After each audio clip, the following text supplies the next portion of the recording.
नमस्कार साथियों, स्वागत है आप सभी दोस्तों का एक बार फिर से आपके अपने चैनल पर। दोस्तों, आज हम बात करेंगे एसएससी ने आपके लिए एक बार फिर से 103 वैकेंसी निकाली है। और जो ये वैकेंसी है ये अलग अलग डिपार्टमेंट में, किसी डिपार्टमेंट में एक है, किसी में दो है, किसी में पांच है। और सबकी जो पे लेवल है वो सबका अलग अलग है। किसी का पे लेवल 1 है, कहीं 2 है, कहीं 3 है, कहीं 5 है। टोटल जो वैकेंसी है 103 है। और आपके जो फॉर्म भरे जाने हैं वो आपके ऑलरेडी स्टार्ट हो चुके हैं, यानी कि आपके 13 तारीख चौथा महीना 2026 से आपके फॉर्म ऑलरेडी भरे जाने शुरू हो चुके हैं। फॉर्म भरने की जो लास्ट तारीख है वो 4 तारीख पांचवा महीना 2026 है। 4 तारीख पांचवा महीना 2026 तक आपने अपना जाति प्रमाण पत्र, ईडब्ल्यूएस सर्टिफिकेट, आपकी जो क्वालिफिकेशन है वो आपने पूरी कर ली हो, फॉर्म भरने की डेट की बाद की न हो, अन्यथा आपको डॉक्यूमेंट वेरिफिकेशन में बाहर कर दिया जाएगा। इसके बाद जो आपका सबसे इम्पोर्टेंट पॉइंट है वो पॉइंट है एग्जाम किस प्रकार से होगा आपका। और जो आपका सीबीटी है वो इस बार जून के महीने में क्लियर हो जाएगा, यानी कि जून के महीने में आपका हो जाएगा। 15 जून के आसपास या 20 जून के आसपास आपका सीबीटी हो जाने के पूरे पूरे चांस हैं। यहाँ पर आपने जो सबसे इम्पोर्टेंट पॉइंट है वो जान लेना है अगर आपने यहाँ पर अपना सिलेक्शन लेना है। जो सबसे इम्पोर्टेंट पॉइंट है वो है आपका आपका जो एग्जाम है वो 200 नंबर का होगा।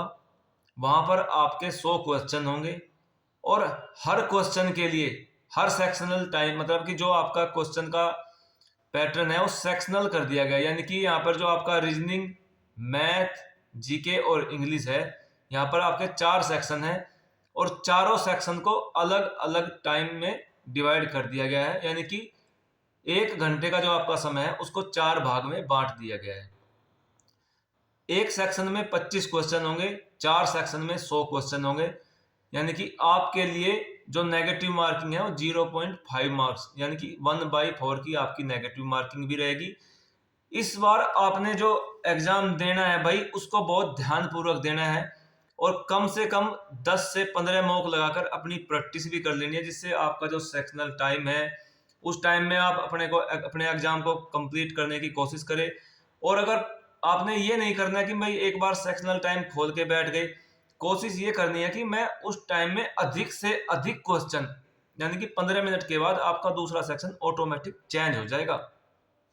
तो आपने यहाँ पर घर पर इतनी प्रैक्टिस कर लेनी है कि आप उन 15 मिनट में अपने जो 25 क्वेश्चन है उसको किसी न किसी प्रकार से कंप्लीट कर ले, यानी कि ये तभी हल हो सकता है, तभी पॉसिबल हो सकता है जब आप घर पर प्रैक्टिस करेंगे, मॉक टेस्ट लगाएंगे। उससे पहले आपका जो सिलेबस है आपने उसको एक बार रिवाइज कर लेना है। मैं उम्मीद करता हूँ आपने यहाँ पर अपने सिलेबस की पहले से ही तैयारी कर रखी होगी, सिर्फ आप अपनी प्रैक्टिस यानी कि अपने रिवीजन के फेज में चल रहे होंगे। अगर आप अपने रिवीजन के फेज में चल रहे हैं तो आप आराम से तसल्ली बख्श यहाँ पर अपना सिलेक्शन ले सकते हैं। दूसरी जो सबसे इंपॉर्टेंट बात है वो फॉर्म। भाई जब आप अपना फॉर्म भरेंगे, मैं हर वीडियो में बताता हूँ कि फॉर्म जब भी आप भरते हैं उससे पहले उसका एक ड्राफ्ट निकालना है, यानी कि करेक्शन की कोई उम्मीद नहीं छोड़नी है, करेक्शन के ऊपर डिपेंड नहीं होना है। करेक्शन की विंडो खुलेगी तब तक आप खुद को टेंशन में रखेंगे, वो टेंशन नहीं रखनी है। अपनी फीस समय से पेमेंट कर देनी है। फॉर्म को भरने से पहले एक बार उसका ड्राफ्ट निकलवाए, तसल्ली बख्श अपने फोटो सिग्नेचर अपलोड करे, जो आपके डॉक्यूमेंट हैं उनको ढंग से मैच करे, चेक करे। अगर आपकी कोई क्वेरी है तो आप मुझे कमेंट कर सकते हैं, मैं आपके कमेंट का हर संभव मुझसे जो हो पाएगा मैं रिप्लाई करूंगा। और आपकी जो समस्या है अगर मुझसे सोल्व आउट हो सकती है या मेरे किसी दोस्त से मैं पूछकर आपको जवाब देने की कोशिश करूंगा, जहां से भी हो सकता है आपको सेटिस्फाई करने की कोशिश की जाएगी। अगर फिर भी अगर आपकी कोई क्वेरी है तो आप मुझे कमेंट कर सकते हैं। बस आपने सिर्फ इतना ही करना है भाई, चैनल को सब्सक्राइब कर दीजिएगा, वीडियो को शेयर कर दीजिएगा, लाइक कर दीजिएगा। चलिए दोस्तों, फिर मिलते हैं अगली वीडियो में। जय हिंद, जय भारत।